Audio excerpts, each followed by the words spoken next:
Hi everyone, welcome to Reader's World. Today I'll be reading the book The Snowy Day by Ezra Jack Keats.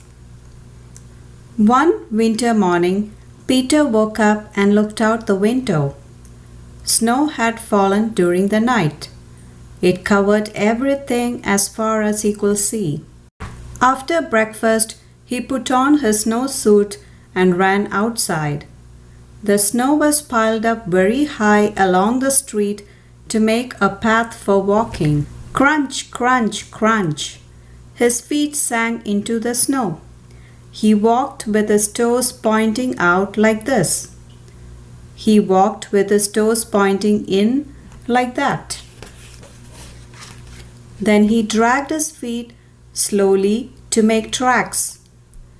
And he found something sticking out of the snow that made a new track. It was a stick that was just right for smacking a snow-covered tree. Down fell the snow, plop, on top of Peter's head. He thought it would be fun to join the big boys in their snowball fight, but he knew he wasn't old enough. Not yet.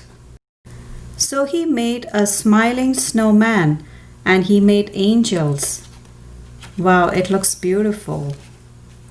He pretended he was a mountain climber. He climbed up a great big tall heaping mountain of snow and slid all the way down. He picked up a handful of snow, another and still another. He packed it round and firm and put the snowball in his pocket for tomorrow. Then he went into his warm house. He told his mother all about his adventures while she took off his wet socks. And he thought and thought and thought about them.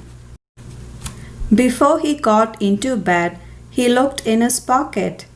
His pocket was empty. The snowball wasn't there. He felt very sad. While he slept, he dreamed that the sun had melted all the snow away. But when he woke up, his dream was gone. The snow was still everywhere. New snow was falling. After breakfast, he called to his friend from across the hall and they went out together into the deep, deep snow. Wow, what a beautiful story. I hope you enjoyed the story, guys. Have an awesome day.